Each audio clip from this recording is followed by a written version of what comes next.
with other mothers or other parents in the line when I was dropping my kids off to school, and we would just start having a conversation, and the next thing you know, you're starting to form these little groups where our kids are at school. We go have a little, maybe a coffee or something along that line, but you're getting to build that relationship. And I can tell you that through the years, a lot of those relationships have really helped me in my business. I've received referrals from people that I met that like I said, the bleachers at the baseball game or whatever, because we were referred to when we had our web design company, many businesses or many individuals, they referred their companies or somebody from their company to us to build their website.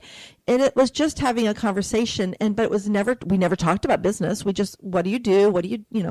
And then just got to know each other and felt comfortable enough with each other to where we could refer each other. And that's kind of what happened this morning when we did our one-on-one with Brian, when we met him for breakfast, a gentleman that we met, like I said, at a networking meeting after hours at a chamber event. And we just basically found out just so much about him by asking questions, and found out he has lived here all his life, and the people he knows, the connections he knows. You should never, ever assume anything. And we brought that up in our conversation today, that if you're in a referral group or a leads club, and, your business is maybe, I'm just say in the financial or the banking industry, and you meet somebody that is into network marketing, so to speak, maybe maybe they're doing a health product or a makeup product, don't push those people away. Those are professional entrepreneurs that know people, and they're out networking all the time, and you don't even know who their neighbor may be. That's right. And going through there, do I really care who introduces my next coaching client or my next branding client? It doesn't matter. The door's open. So if somebody, not necessarily who took one of my classes, but somebody that knows me through some other social organization goes, oh, I know Richard. You need to talk to him about branding. You need to talk to him about business growth, and put it together that way. So that's where the fun part is, because there's just a never-ending loop that's there when people happen, and people have that inside gut feeling of, this person's okay. This person's going to be good. They got a good aura, of good vibe around them. Well, and we're just developing, I guess, mutually beneficial relationships with people that we either meet, as I say, at a business function or at an event. It could be a social. It doesn't matter. But when you start building those relationships, and I love how Jeffrey Gitomer starts in his book, again, the Little Black Book of Connections. It's all things being equal. People want to do business with their friends. All things being not quite so equal, people still want to do business with their friends. That's an interesting paradigm to draw. They like you, you like them. You don't like them, they may not like you, but at the same time, business is about moving forward. Yeah, it's about being equal. In other words, when you are in maybe the same circle, same association, you really want to try to do business, but maybe you're not in the same synergistic circle. People still want to do business with people they like, no interest. Of course. Yeah. We meet somebody out and networking, not networking, at breakfast, lunch, or dinner, some meeting, my first subject is, hey, I just want to get to know you. You seem like a nice person. You seem like somebody that's interesting to talk to. And that's where the whole thing picks up from is do you have that urge that just says, okay, let's just carry this conversation beyond, where are you from? Where have you lived? What jobs have you had? Where are things moving to? Where's your favorite place to take a vacation? All of these type of things that are there that are all part of the process of getting to know and like somebody. Mm-hmm. Now we're talking about really, meeting people face to face and networking, again, at an event, an association meeting or chamber of commerce or whatever.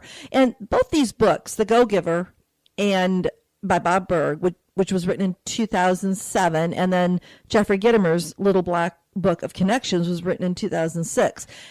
Yes, we had the online arena. We had some, MySpace was there. LinkedIn was out, of course, already started. And that other site before LinkedIn, I think we mentioned it last week, Plaxo. So Yep. There was some type of networking online, but people really didn't think of networking like we do today. So how can we apply these lessons? They wrote these books as thought leaders way before we started the social networking. Mm-hmm. How can we take the lessons we learn in these books and start applying them to having social networking work for us? And is there a difference? Well, that was my question to you. What's the difference between posting on Facebook, LinkedIn, Twitter, Instagram, Google, and all the other ones that are out there, okay, and meeting somebody face to face? The networking side of it and the getting to know somebody side of it, there is no difference in my mind. You go to a networking event, you say hi, you may sense there's an opportunity either for business or friendship. Where do you go? Most of the time today, we don't pick up our smartphones and give them a call. We go look at Facebook. We go look at LinkedIn. We go look at Twitter. All of these places. Learning more. Where you have an opportunity to see who somebody is, or as we like to say, be known before you're needed in that whole process. But when you start looking at it, if it's going to be primarily business, obviously we're going to jump all over LinkedIn and see what's happening there. On those lines, you got Facebook, both for business and personal, and you need both sides. If you're making a personal friend, hey, what do they do for business? It'd be nice to know. Mm-hmm. Or if you have a business acquaintance, hey, what do they like to do in their spare time? It really helps you learn more about others when you are meeting them. I like to, when I meet someone face to face, and then, find out which social network they're the most active on and connect with them there. Start having a more deeper conversation, because sometimes I don't get to a specific network meeting every, if it's an after hours, maybe I'm only there every other month. I don't necessarily get there every month because of so many other different, our schedule gets kind of crazy sometimes. Yes, it does. Yeah. But what I want to do is I don't want another month or, 4 weeks, 6 weeks, 8 weeks to go. And if we don't have time to do a schedule of what we call the one-on-one, and for those listeners that don't understand the one-on-one, it's basically just a meet and greet where you sit down and you're not going out to dinner or lunch or whatever. I mean, we met at a breakfast place today because Richard was hungry. So he got to have his eggs and eat and network too, right? But, that's right. But we actually just sat there over coffee and tea and just started again solidifying the relationship we started. Like I said, with Brian, we first met him. He came to one of our workshops. And then we met him again, he had his wife with him last week at a networking event that we were there at after hours.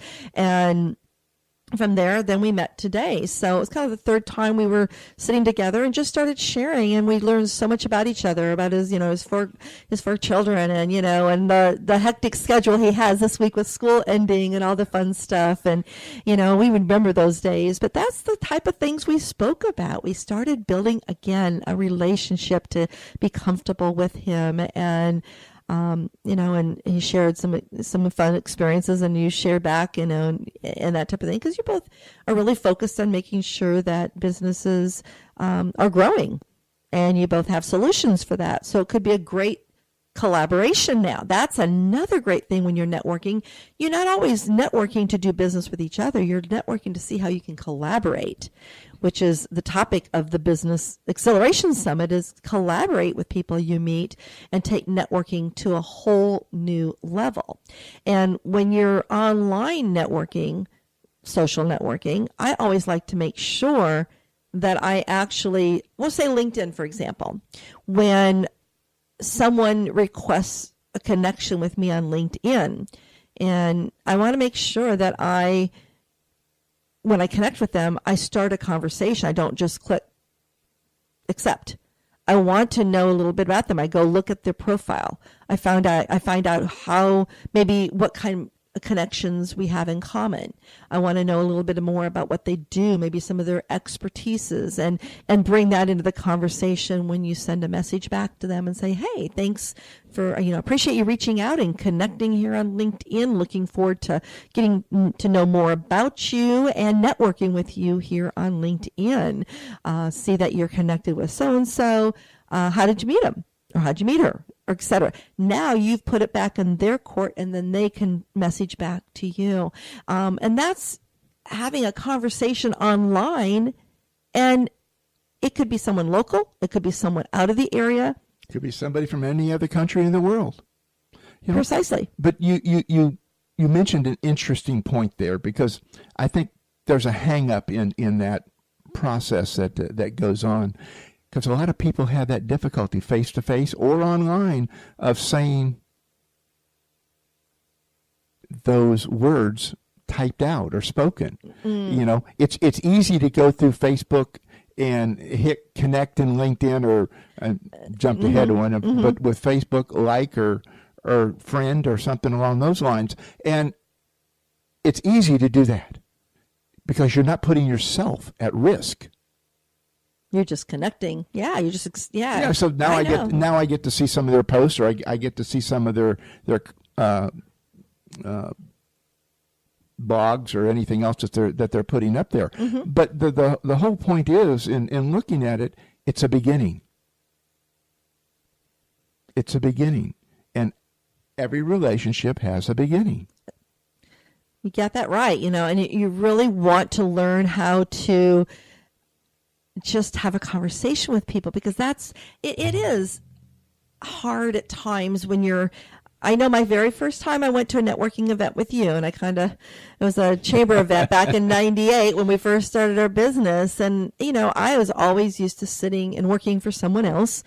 Yes, I'm a very natural person. I did a lot of volunteer work in schools and was very easy to network with the people around me that way. But as far as in the business arena, I thought, oh my gosh, what do I say to them? I don't know their business. Not even thinking about it wasn't really that. But that's what you assume when you first go to a networking event. I got to talk about business. I only know what I know. I don't know about them, But when I started meeting people and I just started, finding out, what are some of your interests, or, or they mention their kids. Well, what are they active in school? Or, what are their ages? What school do they go to? Those are just little things. And when you start talking in that fashion with people, it's so much easier to have a conversation than thinking, okay, I don't know anything about banking. I'm going to meet these bankers, whatever, or in the financial industry, or accountants, or whatever. The only I can tell accountants is that my father was one, and I worked for him for half a day, and he fired me because we don't want to go there, because I talked too much. I didn't let the staff work as well as he wanted it. I'm a talker. Okay, so I'm definitely. And you still are today. I'm definitely a social one, right? But anyway, it's just fun stuff like that, and that's what I find why I love social media, because you can have fun conversations like that there. But your little story about you're talking too much in your father's accounting business and all of that type of scenarios. Those are the stories that let people connect. You have to be a little bit vulnerable. Not your deep down dirty laundry, okay? Just you got to be willing to let somebody in that first level. You got to open up and being able to say, well, hey, here's a story, about that. People love to hear about my story about how I got involved with aviation and laying out in my parents' front yards and watching the airplanes fly over and all these things. But those are vulnerabilities that allow people to see into our inner soul. Who are we? What are we passionate about? What do we care about? What are we willing to give our time for? What are we willing to embrace? And that is so important. It's kind of like, mastering that art of mingling, you know.